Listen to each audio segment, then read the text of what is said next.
시청자 여러분 안녕하십니까? 최근 대한민국 산불과 관련해서 충격적인 내용들이 나오고 있습니다. 첫 번째 뭐냐면 대한민국에서 발생하는 모든 산불은 북한의 소행이 맞다는 겁니다. 이건 상식이라는 겁니다. 그 리정호 선생님 같은 경우에는 본인이 휴전선 군사복무할 때 전방지역에 불이 났는데 그 불이 남쪽으로 갔다 흐르도록 유도한 적도 있다 이런 말씀도 하셨는데 유사시 때 대한민국을 철저하게 파괴하는 또 그리고 이제 대한민국에서 정치적인 혼란을 유도하기 위해서 다양한 파괴 암의 공작을 하는데 예를 들면 연유시설, 가스 충전소 같은 것들 그리고 공장 같은 것들 자 이것들을 발화시켜 가지고 폭파시키는 뭐 이런 것도 이제 하나의 내부 이제 교란 작전이기도 한데 가장 손쉽고 가장 파괴적인 게 바로 산불입니다. 북한은 나무가 없기 때문에 산불이 일어나도 탈 나무가 없습니다.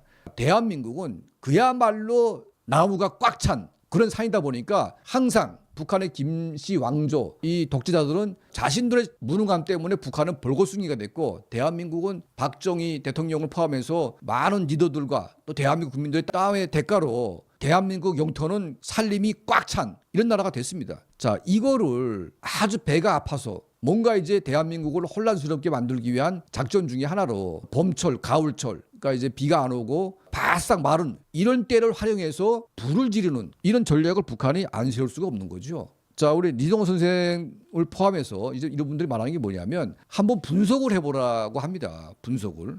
대한민국에서 산불이 일어날 때 보게 되면 한꺼번에 한두 개가 일어난 적은 한 번도 없다. 최소한 10개 이상의 발화점이 발생하면서 한꺼번에 이제 막 일어나는데 제가 대한민국에 와서 이런 산불을 몇 번 경험한 적이 있습니다.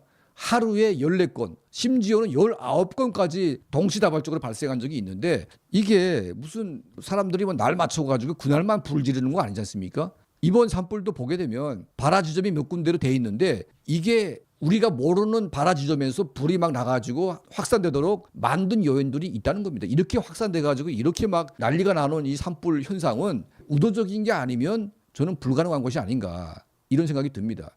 자, 이게 제가 산불이 가지고 지금 두 번째 지금 하고 있는데 우리 대한민국 국민들이 정신 차려야 된다 이런 말씀을 드립니다. 고위 탈북자들은 이제 산불이 날 때마다 북한의 소행일 수 있다는 말을 한 번도 안 한다는 겁니다. 이게 대한민국 언론이 다 썩었다는 것을 이제 증명하고 있다. 두 번째는 뭐냐면 대한민국은 북한의 이 간첩들, 반체제 인사들, 그리고 이제 반국가 세력들이 여기서 아무리 준동을 해도 잡아낼 수 있는 힘도 상실한 것이 아닌가 하는 그런 우려를 표시하고 있습니다. 그렇지 않습니까? 우리가 어떤 재난이 일어났을 때에는 그 재난에 대한 원인을 정확히 규명하고 그 원인 제공자가 이게 잡혔더라도 그 배후 세력이 없는지를 또 캐야 되는 겁니다.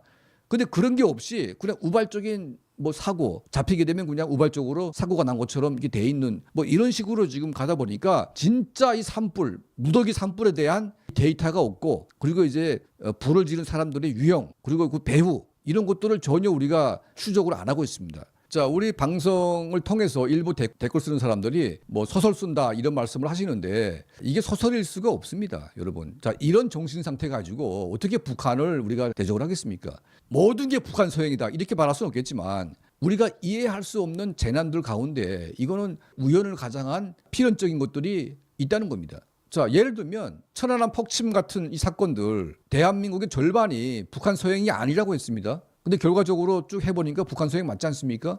자, 증거가 드러났지만 아직도 북한 소행이 아니라고 하는 사람들이 있습니다. 마찬가지인 거죠. 천안함 뿐이겠습니까? 불 지르는 건 가장 쉬운 겁니다. 불을 한번 지르고 나서 그 효과라는 게 어마어마하지 않습니까? 지금 대한민국 이 경북 일대가 지금 쑥대밭이 되고 있는데 이렇게 만들려면요 폭탄을 몇만 발을 갖다가 폭탄 투하해야 돼 이렇게 안 됩니다. 불 지르는 거 몇 개만 지르게 되면 이렇게 큰 산불이 일어나는데 자 이런 파괴 암의 공작 방법 중에 하나를 북한이 포기할 수는 없는 것이다. 자, 지금 이 산불 때문에 꽤 많은 인원들이 지금 희생을 당하고 있습니다. 우리 국민이 죽고 있고 공무원들이 돌아가시고 심지어 헬기가 추락해가지고 조종사가 희생을 당했습니다. 이게 엄청난 국가 재난인데 자 이런 것들을 우리가 우발적인 사고로 그냥 발생한 것이다 이렇게 해서는 안 된다. 그리고 이제 엄청난 재난 뒤에 불순 세력들이 있고 그 뒤에는 북한이 있다는 것을 우리가 항상 생각을 하면서 철저하게 이거를 조사를 해야 된다. 그리고 잡힐 경우에 거의 사형에 준하는 엄벌에 처해야 됩니다. 너무 법이 무르고 뭐 너무 지금 이게 아니합니다. 자, 이 대형 산불에 대한 우리 대한민국 국민들의 이 각성 그리고 이제 북한에 대한 파괴 공작에 대해서 우리 국민들이 정신 차리고 이걸 지켜보지 않으면 이런 재앙이 계속 반복될 수밖에 없는 이런 현실을 여러분께 다시 한번 말씀해 올립니다. 저희 채널을 항상 시청해 주시고 도움을 주시는 우리 모든 분들께 진심으로 감사드립니다.